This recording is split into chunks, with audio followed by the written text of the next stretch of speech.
ನಮಸ್ತೆ ಸ್ನೇಹಿತರೆ, ಇವತ್ತು ನಾವು 10ನೆಯ ತರಗತಿಯ ಕನ್ನಡ ಪುಸ್ತಕದಲ್ಲಿರುವಂತಹ ಒಂದು ಮುಖ್ಯವಾದ ಪದ್ಯದ ಭಾಗದಲ್ಲಿರುವಂತಹ ಒಂದು ಪದ್ಯದ ಕವಿ ಪರಿಚಯ ಹಾಗೆಯೇ ಪದ್ಯದ ಸಾರಾಂಶವನ್ನು ಕೂಡ ತಿಳ್ಕೊಳ್ಳುವ. ಕೌರವೇಂದ್ರನ ಕೊಂದೆ ನೀನು. ಕುಮಾರ ವ್ಯಾಸರು ಲೇಖಕರು, ಕೃತಿಗಾರರು. ಅವರ ಪರಿಚಯವನ್ನು ಮೊದಲು ಮಾಡಿ ನಂತರ ಪದ್ಯದ ಸಾರಾಂಶವನ್ನು ತಿಳ್ಕೊಳ್ಳುವ. ಕುಮಾರ ವ್ಯಾಸ ಎಂದೇ ಪ್ರಸಿದ್ಧನಾಗಿರುವ ಗದುಗಿನ ನಾರಣಪ್ಪ ಗದಗ ಪ್ರಾಂತ್ಯದ ಕೋಳಿವಾಡದವರು. ಆದಿಕವಿ ಪಂಪನ ಅನಂತರ ವ್ಯಾಸರ ಮಹಾಭಾರತವನ್ನು ಕನ್ನಡದಲ್ಲಿ ಮೊದಲ 10 ಪರ್ವಗಳನ್ನು ಕನ್ನಡದಲ್ಲಿ ರಚಿಸಿ ಪಂಡಿತರಿಗೆ ಮಾತ್ರವಲ್ಲ ಪಾಮರರಿಗೂ ಕಾಮಧೇನು ಎಂಬ ಗೌರವಕ್ಕೆ ಪಾತ್ರನಾಗಿ ಕುಮಾರವ್ಯಾಸ ಎಂಬ ಅಭಿಧಾನವನ್ನು ಹೊಂದಿದ ಕವಿ ಕನ್ನಡ ಭಾರತ, ಗದುಗಿನ ಭಾರತ, ಕುಮಾರವ್ಯಾಸ ಭಾರತ ಎಂಬ ಹೆಸರನ್ನು ಹೊಂದಿರುವ ಕರ್ನಾಟಕ ಭಾರತ ಕಥಾಮಂಜರಿ ಎಂಬ ಕಾವ್ಯವನ್ನು ಬರೆದು ಖ್ಯಾತನಾದ ಈತ ಐರಾವತ ಎಂಬ ಕೃತಿಯನ್ನು ರಚಿಸಿದ್ದಾನೆಂದು ತಿಳಿದುಬಂದಿದೆ. ರೂಪಕಾಲಂಕಾರವನ್ನು ವಿಶಿಷ್ಟವಾಗಿ ಪ್ರಯೋಗಿಸಿ ರೂಪಕ ಸಾಮ್ರಾಜ್ಯ ಚಕ್ರವರ್ತಿ ಎಂಬ ಬಿರುದನ್ನು ಪಡೆದರು. ನಾರಾಯಣನ ಪರಮಭಕ್ತನಾದ ಈತ ಭಾಗವತ ಸಂಪ್ರದಾಯವನ್ನು ಸರಳ, ಸುಂದರ, ರಂಜನೀಯವಾಗಿ ಪರಿಚಯಿಸಿ ಜನಪ್ರಿಯಗೊಳಿಸಿದ್ದಾರೆ. ನಡುಗನ್ನಡ ಕಾವ್ಯ ಪರಂಪರೆಯಲ್ಲಿ ಗದುಗಿನ ಭಾರತ ಅತ್ಯಂತ ಜನಪ್ರಿಯವಾದ ಮಹಾಕಾವ್ಯ. ಕುಮಾರವ್ಯಾಸ ವಿರಚಿತ ಕರ್ನಾಟಕ ಭಾರತ ಕಥಾಮಂಜರಿ ಕಾವ್ಯದ ಉದ್ಯೋಗ ಪರ್ವದಿಂದ ಕೌರವೇಂದ್ರನ ಕೊಂದೆ ನೀನು ಕಾವ್ಯ ಭಾಗವನ್ನು ಆಯ್ಕೆ ಮಾಡಿಕೊಳ್ಳಲಾಗಿದೆ. ಈ ಒಂದು ಪದ್ಯದ ಆಶಯ ಏನು ಅಂದರೆ, ರಾಮಾಯಣ, ಮಹಾಭಾರತ ಮಹಾಕಾವ್ಯಗಳು ಪೂಜನೀಯ ಕೃತಿಗಳು. ಮಹಾಭಾರತವನ್ನು ವೇದವ್ಯಾಸರು ಸಂಸ್ಕೃತದಲ್ಲಿ ರಚಿಸಿದರು. ಪಂಪ, ರನ್ನ, ಕುಮಾರವ್ಯಾಸ ಮೊದಲಾದವರು ಕನ್ನಡದಲ್ಲಿ ಕಾವ್ಯವನ್ನು ರಚಿಸಿದರು.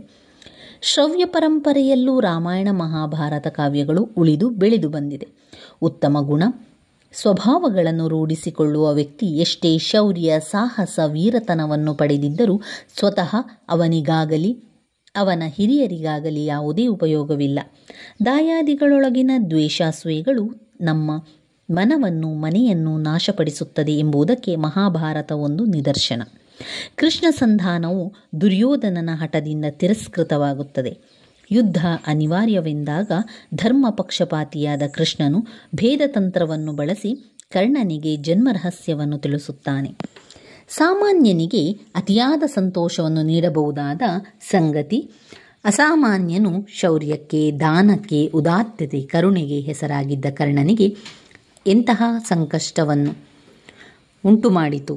ಅವನ ಸ್ವಾಮಿ ನಿಷ್ಠೆಯ ಮುಂದೆ ಶ್ರೀಕೃಷ್ಣನೊಡ್ಡಿದ ಪ್ರಲೋಭನೆ ಹೇಗೆ ವ್ಯರ್ಥಗೊಂಡಿತೆಂಬುದನ್ನು ಇಲ್ಲಿ ತಿಳಿಸಲಾಗಿದೆ.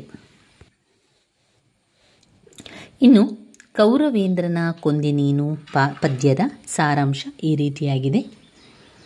ಶ್ರೀಕೃಷ್ಣನು ಕರ್ಣನನ್ನು ರಥದಲ್ಲಿ ತನ್ನೊಡನೆ ಕೂರಿಸಿಕೊಂಡು ವಿನೋದದ ಮಾತುಗಳನ್ನಾಡುತ್ತಾ, ನೀನು ಸೂತಪುತ್ರನಲ್ಲ, ಕುಂತಿಯ ಹಿರಿಯ ಮಗ ನೀನು. ಸೂರ್ಯನ ಅನುಗ್ರಹದಿಂದ ಜನಿಸಿದವನು. ಈ ರಾಜ್ಯದ ಅಧಿಕಾರ ನಿನ್ನದು. ನಾನು ನಿನ್ನನ್ನು ಹಸ್ತಿನಾಪುರದ ರಾಜ್ಯದ ರಾಜನನ್ನಾಗಿ ಮಾಡುತ್ತೇನೆ. ಆಗ ಪಾಂಡವರು ನಿನ್ನನ್ನು ಸೇರಿಸುತ್ತಾರೆ. ಎರಡೂ ವಂಶದವರು ನಿನ್ನ ಸೇವಕರಾಗುತ್ತಾರೆ. ನೀನು ರಾಜಸಭೆಯಲ್ಲಿ ಸಿಂಹಾಸನ ಮೇಲೆ ಕುಳಿತಿರುವಾಗ ಎಡಭಾಗದಲ್ಲಿ ಕೌರವರು, ಬಲಭಾಗದಲ್ಲಿ ಪಾಂಡವರು, ಮುಂಭಾಗದಲ್ಲಿ ಮದ್ರ, ಮಾಗಧ ದೇಶದವರು, ಯದುವಂಶದವರು ಇರುವ ಈ ವೈಭವವನ್ನು ಕಲ್ಪಿಸಿಕೊ. ಅದನ್ನು ಬಿಟ್ಟು ಕೌರವನ ಎಂಜಲಿಗೆ ಕೈಚಾಚುವ ಅವರನ್ನು ಮಾತನಾಡಿಸಿದಾಗ, ಸ್ವಾಮಿ, ತಮ್ಮ ಅನುಗ್ರಹವೆನ್ನುವ ಈಗಿನ ಸ್ಥಿತಿ ನಿನಗೆ ಒಪ್ಪುವುದಿಲ್ಲ ಎಂದು ಕರ್ಣನ ಮುಂದೆ ಅವನು ಅರಸನಾಗುವ ಅಧಿಕಾರ ಪಡೆಯುವಂತಹ ಆಮಿಷಗಳನ್ನು ಒಡ್ಡಿದರು. ಕೃಷ್ಣನ ಆಮಿಷಗಳನ್ನು ಕೇಳಿದೊಡನೆ ಕರ್ಣನ ಕುತ್ತಿಗೆ ಬಿಗಿಯಿತು, ಕಣ್ಣೀರು ಸುರಿಯಿತು, ಹೆಚ್ಚು ದುಃಖವಾಯಿತು. ಅಯ್ಯೋ, ಕೌರವನಿಗೆ ಹಾನಿಯಾಯಿತು ಎಂದು ತನ್ನಲ್ಲಿಯೇ ಯೋಚಿಸಿಕೊಂಡನು. ಈ ಕೃಷ್ಣನ ವೈರವೆನ್ನುವುದು ಹೊಗೆಯನ್ನು ತೋರಿಸದೆ ಸುಡದೆ ಸುಮ್ಮನೆ ಹೋಗುವುದಿಲ್ಲ.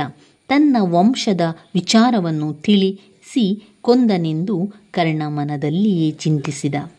ದುರ್ಯೋಧನನಿಗೆ ಕರ್ಣನ ಮೇಲೆ ಅತಿಯಾದ ನಂಬಿಕೆ ಇತ್ತು. ಅರ್ಜುನನನ್ನು ಪಾಂಡವರನ್ನು ಸೋಲಿಸಲು ಕರ್ಣನೊಬ್ಬನೇ ಸಮರ್ಥನೆಂದು ಅವನು ಭಾವಿಸಿದ್ದ. ಆ ನಂಬಿಕೆಯ ಮೇಲೆ ಅವನು ಸಂಧಿಯನ್ನು ಒಪ್ಪದೆ ಯುದ್ಧಕ್ಕೆ ಸಿದ್ಧನಾಗಿದ್ದ ಕರ್ಣನು ತನ್ನನ್ನು ಸಾಕಿದ ಕೌರವನಿಗಾಗಿ ಶತ್ರುಗಳ ತಲೆಗಳನ್ನು ಕಡಿದು ಒಪ್ಪಿಸಬೇಕೆಂಬ ಉತ್ಸಾಹದಿಂದಲೇ ಇದ್ದ. ಆದರೆ ಕೃಷ್ಣನಿಂದ ಪಾಂಡವರು ತನ್ನ ಸಹೋದರರು ಎಂದು ತಿಳಿದಾಗ ಅವನ ಉತ್ಸಾಹ ಕುಗ್ಗಿತು. ಪಾಂಡವರನ್ನು ಕೊಲ್ಲಲಾಗದಂತೆ ಮಾಡಿ ಕೌರವನೇ ಯುದ್ಧದಲ್ಲಿ ಮರಣ ಹೊಂದುವಂತಹ ತಂತ್ರವನ್ನು ಮಾಡಿದನೆಂದು ಕರ್ಣನು ದುಃಖಿಸುತ್ತಾನೆ. ನಾಳೆ ನಡೆಯಲಿರುವ ಮಹಾಭಾರತ ಯುದ್ಧದಲ್ಲಿ ಮೃತ್ಯು ದೇವತೆಗೆ ಭೂರಿ ಭೋಜನವನ್ನು ಹಾಕುತ್ತೇನೆ. ಚತುರಂಗ ಬಲದೊಡನೆ ಕೌರವ ಹಂಗು ತೀರಿಸುವ ಹಾಗೆ ಯುದ್ಧ ಮಾಡುತ್ತೇನೆ. ಲೆಕ್ಕವಿಲ್ಲದಷ್ಟು ಸೈನಿಕರನ್ನು ವೀರರನ್ನು ಕೊಲ್ಲುತ್ತೇನೆ. ಒಡೆಯನಿಗಾಗಿ ನನ್ನ ಈ ದೇಹವನ್ನು ಒಪ್ಪಿಸುತ್ತೇನೆ. ಕೃಷ್ಣನ ಕಡೆಯವರಾದ ಪಾಂಡವರಿಗೆ ನೋವನ್ನುಂಟು ಮಾಡುವುದಿಲ್ಲ. ಸೂರ್ಯನ ಮೇಲಿನ ಆಣೆ ಎಂದು ಕರ್ಣನು ಯುದ್ಧದ ವಿಚಾರದಲ್ಲಿ ತನ್ನ ತೀರ್ಮಾನವನ್ನು ಕೃಷ್ಣನಿಗೆ ತಿಳಿಸುತ್ತಾನೆ. ಕೌರವೇಂದ್ರನ ಕೊಂದೆ ನೀನು ಎನ್ನುವ ಪದ್ಯದಲ್ಲಿ ಬಂದಿರುವಂತಹ ಪದದ ಅರ್ಥ ಇವಿಷ್ಟು. ಹಾಗೆಯೇ ಟಿಪ್ಪಣಿಗಳನ್ನು ಕೂಡ ಕೊಟ್ಟಿದ್ದಾರೆ. ಇನ್ನು ಬರುವಂಥದ್ದು 1 ಅಂಕದ ಪ್ರಶ್ನೆ, ಹಾಗೆಯೇ 3 ಅಂಕದ ಪ್ರಶ್ನೆ, ಅದಾದ ನಂತರ ಸಂದರ್ಭ ಸ್ವಾರಸ್ಯ 4 ಅಂಕದ ಪ್ರಶ್ನೆಗಳನ್ನು ಕೂಡ ಕೊಟ್ಟಿದ್ದಾರೆ ಸ್ನೇಹಿತರೆ. ಮುಂದಿನ ವಿಡಿಯೋದಲ್ಲಿ ನಾನು ಪ್ರಶ್ನೋತ್ತರಗಳನ್ನು ಕೂಡ ನಿಮಗೆ ತಿಳಿಸ್ಕೊಡ್ತೇನೆ. ಇದರಲ್ಲಿರುವಂಥ 1 ಅಂಕದ ಪ್ರಶ್ನೆಗಳನ್ನು ನೋಡ್ತಾ ಹೋಗುವ. ಶ್ರೀಕೃಷ್ಣನು ಕರ್ಣನನ್ನು ರಥದಲ್ಲಿ ಕೂರಿಸಿಕೊಳ್ಳುವಾಗ ಹೇಗೆ ಕೂರಿಸಿಕೊಂಡನು? ಶ್ರೀಕೃಷ್ಣನು ಕರ್ಣನನ್ನು ರಥದಲ್ಲಿ ಕೂರಿಸಿಕೊಂಡು ಮೈದುನನನ್ನು ಕಾಣುವಷ್ಟೇ ಪ್ರೀತಿಯಿಂದ ಅವನನ್ನು ಬರಸೆಳೆದುಕೊಂಡನು. ಕುಮಾರವ್ಯಾಸನ ಆರಾಧ್ಯ ದೈವ ಯಾರು? ಕುಮಾರವ್ಯಾಸನ ಆರಾಧ್ಯ ದೈವ ಗದುಗಿನ ವೀರನಾರಾಯಣ. ಅಶ್ವಿನಿ ದೇವತೆಗಳ ವರಬಲದಿಂದ ಜನಿಸಿದವರು ಯಾರು? ಅಶ್ವಿನಿ ದೇವತೆಗಳ ವರಬಲದಿಂದ ಮಾದ್ರಿಯಲ್ಲಿ ನಕುಲ ಸಹದೇವರು ಜನಿಸಿದರು. ಕುಮಾರವ್ಯಾಸನಿಗಿರುವ ಬಿರುದು ಯಾವುದು? ಕುಮಾರವ್ಯಾಸನಿಗೆ ರೂಪಕ ಸಾಮ್ರಾಜ್ಯ ಚಕ್ರವರ್ತಿ ಎನ್ನುವ ಬಿರುದು ಇದೆ. ನಾರಣಪ್ಪನಿಗೆ ಕುಮಾರವ್ಯಾಸನೆಂಬ ಹೆಸರು ಏಕೆ ಬಂತು? ವೇದವ್ಯಾಸರು ಸಂಸ್ಕೃತದಲ್ಲಿ ರಚಿಸಿದ ಮಹಾಭಾರತವನ್ನು ನಾರಣಪ್ಪನು ಕನ್ನಡದಲ್ಲಿ ರಚಿಸುವುದರಿಂದ ಅವನಿಗೆ ಕುಮಾರವ್ಯಾಸನೆಂಬ ಹೆಸರು ಬಂತು. ಕೃಷ್ಣನು ಕರ್ಣನನ್ನು ಪಾಂಡವರತ್ತ ಸೆಳೆಯಲು ತೋರಿದ ಆಸೆ ಯಾವುದು? ಕರ್ಣನನ್ನೇ ರಾಜನನ್ನಾಗಿ ಮಾಡುವುದಾಗಿಯೂ ಕೌರವ ಪಾಂಡವರು ಅವನ ಸೇವೆಯನ್ನು ಮಾಡುತ್ತಾರೆಂದು ಹೇಳಿ ಅವನಲ್ಲಿ ಆಸೆ ಹುಟ್ಟಿಸಿದನು. ಕರ್ನಾಟ ಭಾರತ ಕಥಾಮಂಜರಿಗೆ ಇರುವ ಇತರ ಹೆಸರುಗಳಾವುದು? ಕರ್ನಾಟಕ ಭಾರತ ಕಥಾಮಂಜರಿಗೆ ಕುಮಾರವ್ಯಾಸ ಭಾರತ, ಗದುಗಿನ ಭಾರತ, ಕನ್ನಡ ಭಾರತ ಎಂಬ ಹೆಸರುಗಳಿವೆ. ನಕುಲ ಸಹದೇವರ ತಾಯಿಯ ಹೆಸರೇನು? ನಕುಲ ಸಹದೇವರವರ ತಾಯಿಯ ಹೆಸರು ಮಾದ್ರಿ. ಕರ್ಣನು ಕೃಷ್ಣನಿಗೆ ಯಾವುದಕ್ಕೆ ಸೋಲುವುದಿಲ್ಲ ಎನ್ನುತ್ತಾನೆ? ಕರ್ಣನು ಮಹಿಯ ರಾಜ್ಯದ ಸಿರಿಗೆ ಸೋಲುವವನಲ್ಲನೆಂದು ಕೃಷ್ಣನಿಗೆ ಹೇಳುತ್ತಾನೆ. ಕರ್ಣನು ತನಗೆ ಯಾವುದರಲ್ಲಿ ಮನಸ್ಸಿಲ್ಲವೆಂದು ಹೇಳುತ್ತಾನೆ? ಕೌಂತೆಯರು ಮತ್ತು ಸುಯೋಧನನಿಂದ ಸೇವೆ ಮಾಡಿಸಿಕೊಳ್ಳಲು ನನಗೆ ಮನಸ್ಸಿಲ್ಲವೆಂದು ಕರ್ಣನು ಹೇಳುತ್ತಾನೆ. ಇನ್ನು ಬರುವಂಥದ್ದು 3 ಮತ್ತು 4 ವಾಕ್ಯಗಳಲ್ಲಿ ಉತ್ತರಿಸಿ 2 ಅಂಕದ ಪ್ರಶ್ನೆಗಳು ಕೊಟ್ಟಿರುವಂಥದ್ದು ಸ್ನೇಹಿತರೆ. ಮುಂದಿನ ವಿಡಿಯೋದಲ್ಲಿ ನಾವು ಪ್ರಶ್ನೋತ್ತರಗಳ ಭಾಗಗಳನ್ನು ಕೂಡ ತಿಳ್ಕೊಳ್ಳುವ. ನನ್ನ ವಿಡಿಯೋಸ್ ಎಲ್ಲ ನಿಮಗೆ ಇಷ್ಟ ಆಗಿದ್ದರೆ ಲೈಕ್ ಕೊಡಿ, ಶೇರ್ ಮಾಡಿ, ಸಬ್ಸ್ಕ್ರೈಬ್ ಮಾಡಲಿಕ್ಕೆ ಮರಿಬೇಡಿ ಸ್ನೇಹಿತರೆ. ಧನ್ಯವಾದಗಳು.